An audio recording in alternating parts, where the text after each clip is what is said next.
Much later, we see Kami standing over the edge of the lookout as he sees the carnage unfolding below in the mortal realm. The White Martians were continuing their rampage across the land. What should he do now? Could he continue to stand here and hope for humanity to fight back against this seemingly unstoppable threat? Would his heart allow him to stay still anymore? Action clearly needed to be taken, but could he bear to break the Guardian's oath he made so long ago? It was at this moment, as Kami was lost deep in thought, that he heard the sounds of what seemed to be a motor engine. Was that a flying turtle? It was the baby Gamera, and on top of the turtle was 3 old wise men spinning back and forth uncontrollably. Kami and Popo looked up to see baby Gamera touch down on the lookout. Before Kami could ask what business these mortals had in his heavenly realm, the 3 ancient masters calmly stepped off their turtle. They walked forward and immediately vomited all over the floor. Popo panics as he dashes towards the lookout to grab a bucket and a mop. Once everyone had finally calmed down and the floors were squeaky clean, Kami looked up and took a good look at these men. Kami recognized them. They were all distinguished fighters who have, at one time or another, climbed Korn's tower to reach him. Kami asked the trio what it is that they want, as Mutaito gets down on his knee. Mutaito bows his head, begging for their god to show mercy and help them in their darkest hour. Kami is silent, a single sweat drop falling from his face. He had a feeling they were going to ask him that. Kami mutters that he does not believe that he would be able to return to Earth and fight the Martians himself. However, the deity is surprised when Mutaito clarifies that they are not here for his help directly. "We ain't counting on you. We need your room. The room of spirit and time.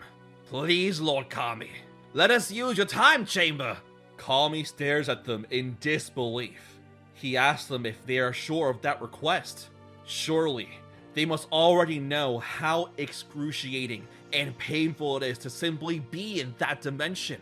They could barely survive simply several moments in that room, let alone years. Were they absolutely sure?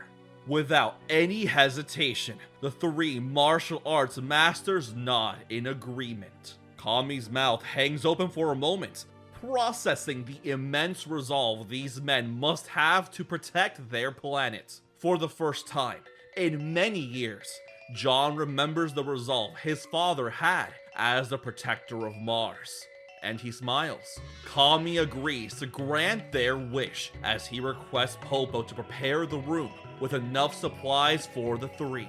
Gohan mentions to Kami that he is actually a departed spirit, but Kami nods. He is well aware of this. He can't exactly hide his halo after all. Gohan questions if he could even enter the room, but Kami responds by placing his hand out and empowering Gohan with a strange green glow. Kami had used his own magic to reinforce Baba's spell. He would be able to spend an entire year within the time chamber with no issues. Besides, if Baba or even King Yema himself had any issues with this, they could bring it up with him. The 3 masters bow respectfully to Kami as soon they are led inside to the doors of the chamber. It was time to begin their training. Kami bid them luck as the doors to the chamber shut behind them. While the masters are training, Chimp, Goku, and Ader continue their flight to catch up to the enraged Martian family. Ader knew the coordinates for the army's headquarters, but it wasn't exactly hard to track them down. All they had to do is continue along the path of destruction.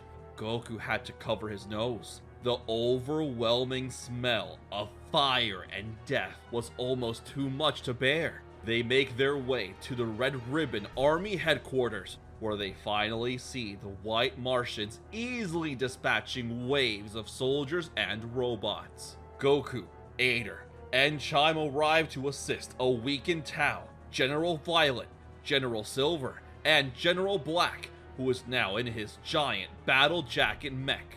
Piccolo and his children are outraged at the sight of Chimp and Goku choosing to side with these murderers over their own friends and family. Chimp reiterates her pleas from before. Murdering all these people won't bring back their mother. They had to stop now, while they still can.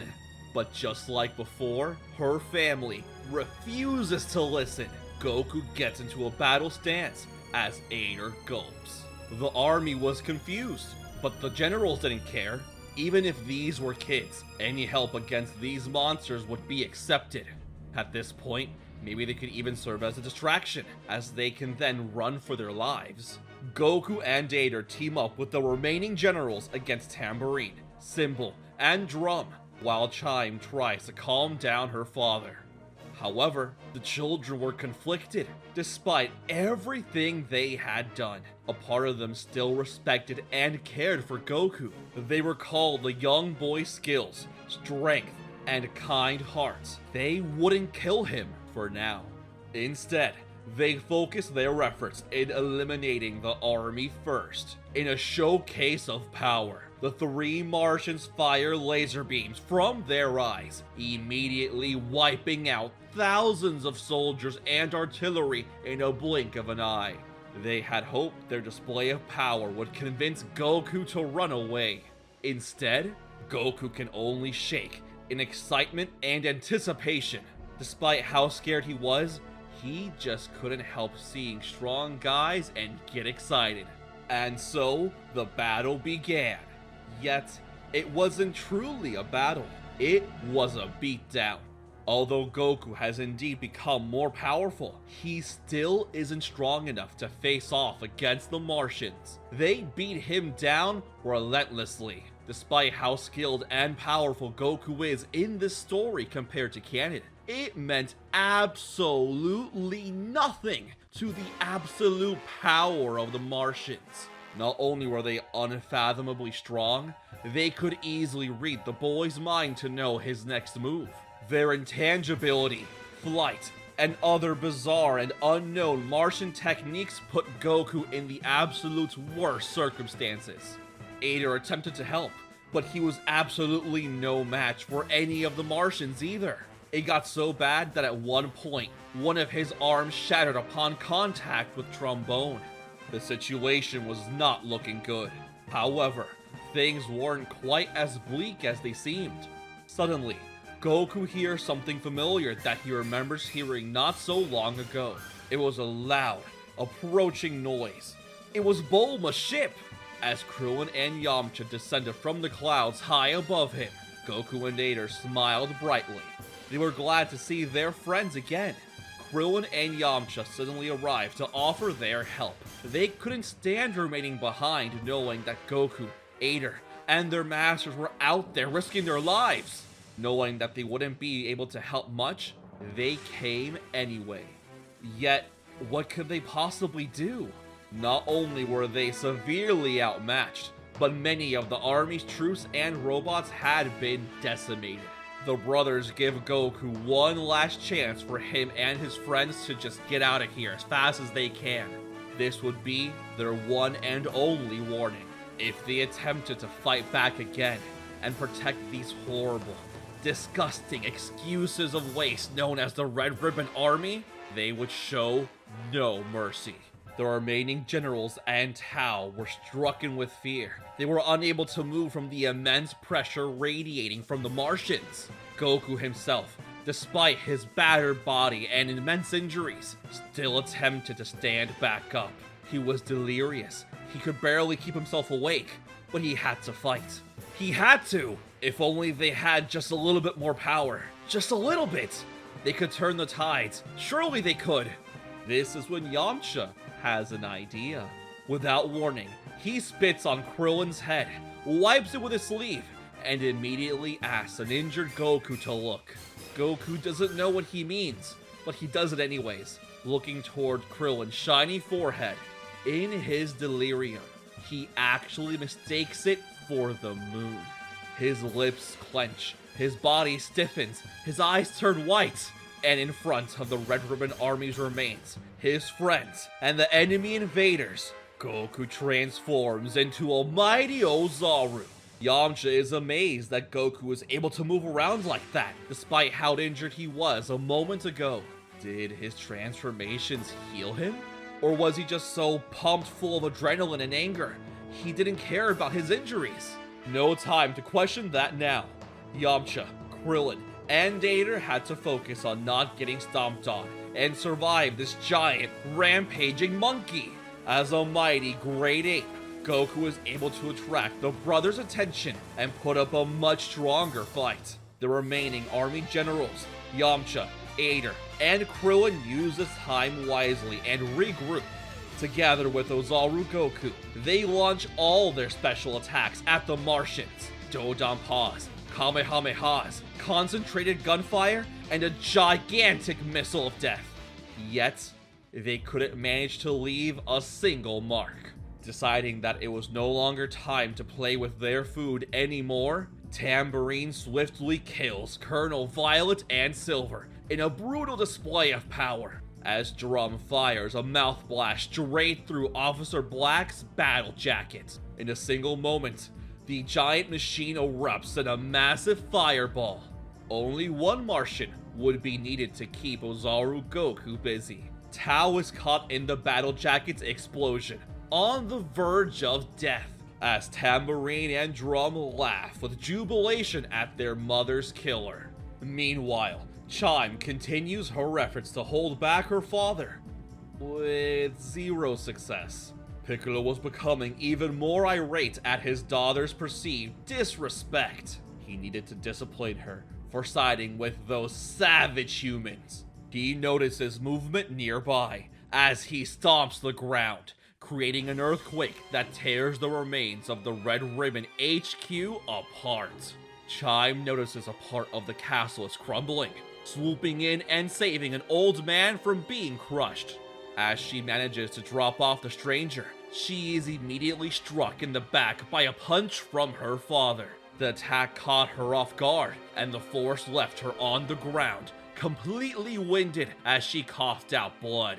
At the same time, Drum decides to end the Ozaru's tantrum once and for all, blasting its lower half with a barrage of ki blast that completely burns off the monkey's tail. The Ozaru is defeated as Goku de-transforms before falling to the rubble below.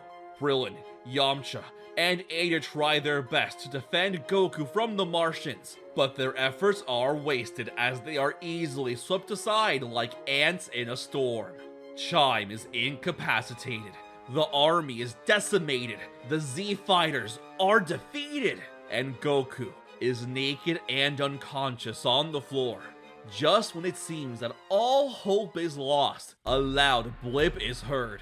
The Masters had arrived as Kami and Popo teleport them there with their trusty flying carpet. Piccolo's face distorts in one of pain and anger. He lashes out against Kami for showing his face around him again. Had he already forgotten what happened at the land of Korin?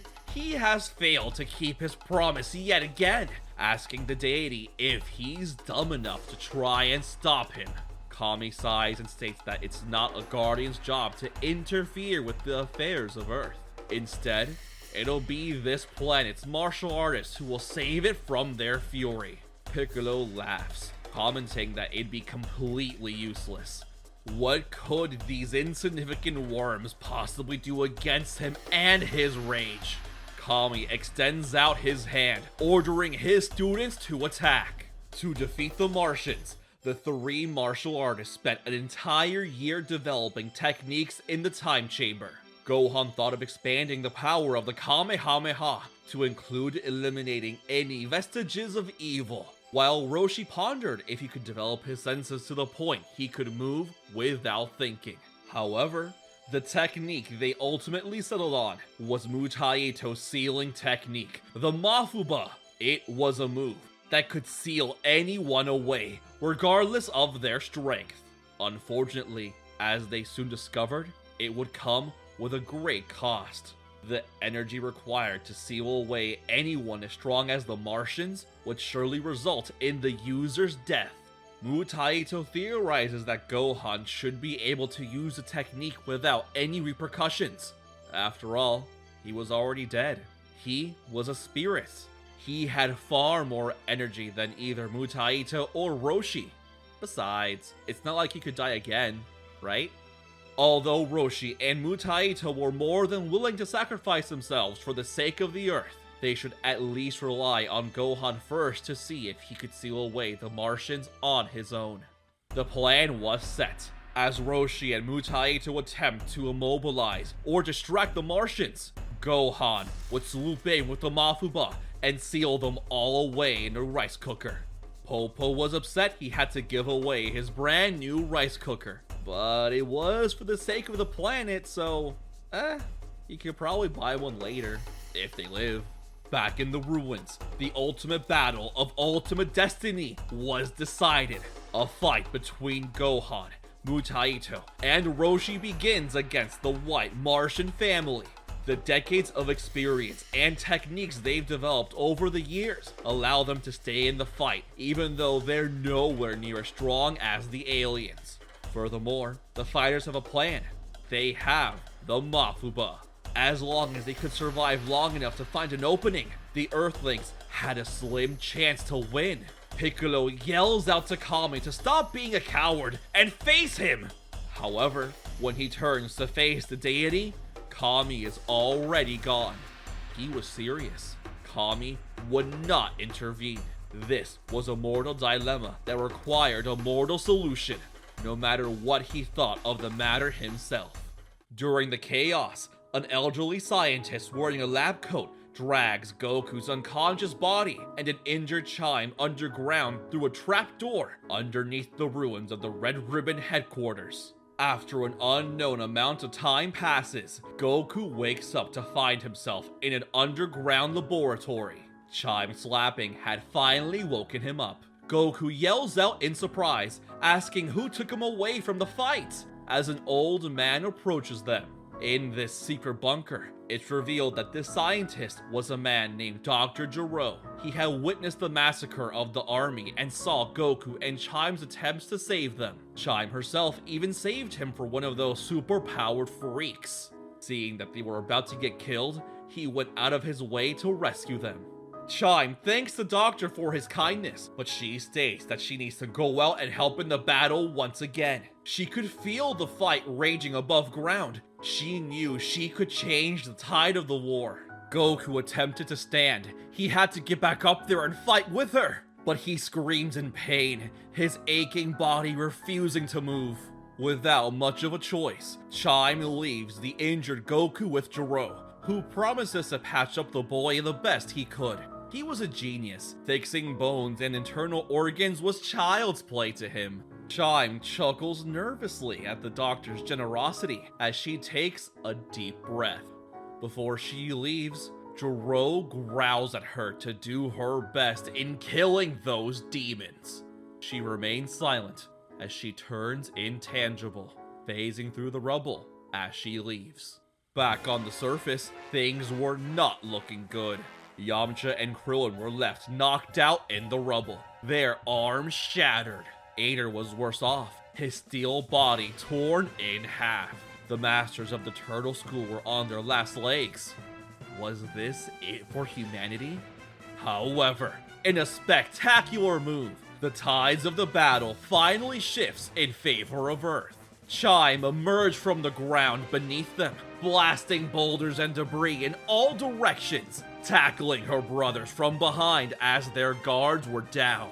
She yells at the masters to take out her father now. She would try to hold off her brothers as best as she could.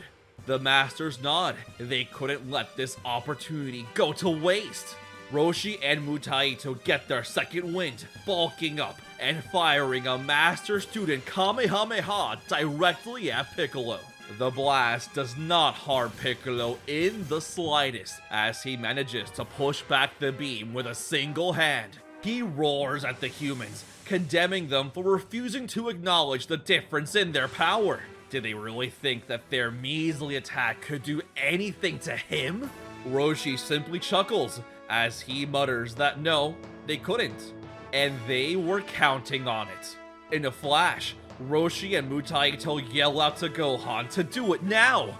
Piccolo turns around in confusion as he stares down the elderly Gohan, standing over a discount rice cooker with his arms outstretched. Gohan, once the mightiest martial artist on planet Earth, unleashes the mafuba. As the green wave of energy rushes towards Piccolo, the Martian's eyes widened. The beam was already so close to him, he didn't have enough time to react. However, his sons, who were beating back their sister, noticed Gohan earlier preparing his sneak attack. They push away Chimp and prepare to fire eye beams to pierce the old man, but they stop, unable to move. Chimp manages to hold them back for a few precious moments as she attempts to attack their minds with her telepathy. The brothers manage to repel the mental strike and blast her away, but it was too late. Gohan was already firing his attack. With no time left to think, the trio of brothers move instinctively as they all rush in to take the blast meant for their father. They couldn't bear to see their only parent left to succumb to another dirty attack from a filthy human. In a stunning, dazzling display, tambourine, drum, and cymbal all get trapped in the rice cooker. Gohan quickly slaps the seal on his container, not realizing what had just happened. As Mutaito had predicted, because Gohan was already dead, he did not perish from using the move. However, it did use up all of his energy, and, more importantly, the time he had left on Earth. Gohan apologizes for not being able to get all of the Martians, imploring his masters to finish what they started and save their world, as his body flickers before simply vanishing, returning to Otherworld. As he fades away, Gohan can only hope that his beloved grandson Goku was still okay. With Gohan gone, Roshi and Mutaito can only look on in disbelief as their final threat stared at them with his eyes wide open. Piccolo is utterly enraged. His anger was reaching a fever pitch. His fury could engulf the entire world. Roshi and Mutaito felt nothing but death approaching as the ruins of the headquarters shook once more. The raw power, the aura emanating from Piccolo's body, was breaking the continent apart. If these humans were responsible for the deaths of his wife and his sons, then their species didn't deserve to live, and neither did their planet. Piccolo lifts his hand, showing his fingers to Roshi and Mutaito. 5 minutes. That's how long you and your planet have left to live. Until then, I will break you.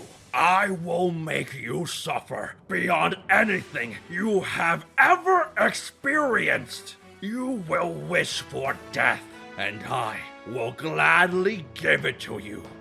Face me, filth. The rest of those 5 minutes can only be described as a one-sided massacre. Roshi and Mutaito tried their best to fight back against Piccolo, but it was as effective as a worm attempting to fight back against a raging tsunami. Their hands broke attempting to strike the demon, and their kicks didn't even connect at all. They were being toyed with. Their fate was already decided by a much more powerful being. They couldn't even use the mafuba on Piccolo anymore. Now that Piccolo is aware of their decisive technique, he is doing everything he can to avoid their key attacks. He becomes intangible, which rendered their attacks useless. Chimp can only watch on, frightened beyond all belief, shaking in fear. She had never felt this much fear before. The man she called her father, the one who had raised her to be, so kind, the one who had shown her so much compassion. He was no longer here. He was replaced by some indescribable horror. There was nothing they could do. Roshi and Mutaito writhe in pain. Yet, despite it all, they somehow find the strength to stand back up. I commend you for your resilience, but your fate shall not change. You are going to die alongside everyone else on this planet. The only question is, how will you perish? Should I atomize you all with my heat vision? Should I punch a hole straight through the planet and crush it into tiny pebbles? Maybe I should use my strength to send this planet hurtling towards the sun. Or perhaps I should launch a mental attack to force your entire race to face your greatest fears all at once. Every second would feel like an eternity. That would surely be a fitting punishment for the sins you have all committed. Yes, I think I shall go with that last one. This retribution might be enough to satisfy me. Any last words, you foolish murderers? Just when it seems that all hope is lost, Chime crashes through the clouds to punch her father, creating a shockwave as Piccolo staggers back. That punch, it actually hurts! Chime had launched up into the clouds and spun around the planet, gathering enough force to hit her father as much as she could. Chime once again pleads with her father to listen to himself. He really does sound like a complete lunatic. He sounds like everything he and her mother had ever told them about the White Martians. It wasn't too late to stop this madness. He didn't have to keep being this demon. Yet, Piccolo looks coldly at his daughter with an expression of pure malice. You continue to side with those humans. I see now. You are no daughter of mine. Not anymore. If you want to help these murderous scum so badly, then you can die alongside them. I'm sorry, little lady. It seems like your pops is done talking. We'll have to fight our way out of this one. With Chime standing by their side, the martial arts masters leap into battle once more in an attempt to fight back against the future, to fight back against their extinction. Piccolo's rage was unlike anything they had ever witnessed, but the masters viewed this as their golden opportunity. They never thought they'd get one like this again. His mind was clouded with anger. He wasn't thinking properly anymore. This was their last chance. As Chime is beaten severely by Piccolo, Mutaito sees the opening that he needs. Roshi prepares his extra rice cooker, but Mutaito pushes him out of the way. Roshi cries out to his master, yet the invincible Mutaito spirit shines on. I ain't letting any more of my pupils die today! Eat this, you disgusting freak! With no other choice, Mutaito readied his final, greatest technique, his parting gift to humanity and the world. As Piccolo grabs onto Chime's neck with one hand, she mumbles weakly for her daddy to stop, but Piccolo does not listen. Did she forget? She was the enemy now, and White Martians never show mercy to their enemies. His hands tighten around her neck, asking the one that was once his daughter if she has any last words. But at that moment, something else echoes across the air. Mutaito yells out, "Mafuba!" Piccolo realizes what's about to happen, and what he does next surprises everyone. In his shock, he turns around to face Mutaito and he drops Chime. He doesn't fly away. He doesn't fire any eye beams. He doesn't become intangible. He simply drops Chime. In a familiar gust of spectacular emerald whirlwinds, Piccolo is sent slamming into another discount rice cooker with a single sticker reading, "Buy one, get one free." Finally, The last of the White Martians, the former members of the Koringa tribe, the once proudful guardians of the Tower to Heaven, were no more. Earth was safe. Roshi rushes over to his mentor, his lifelong master, colleague, and cherished friend, as he lies on the ground, dying before his very eyes. As life fades from his very body, Mutaito tells Roshi that it's up to him and the next generation to protect the planet. A river of tears flows from the turtle hermit's eyes as he swears to honor his master's request. Mutaito tries to look over to Chimp and mutters that he thanks her for what she did. She had done the right thing. With a parting smile, Mutaito dies in Roshi's arms. Chimp can only feel some tears fall down her face as her knees buckle, falling to the floor as Roshi grieves for his master, surrounded by nothing but a wasteland. They were truly alone.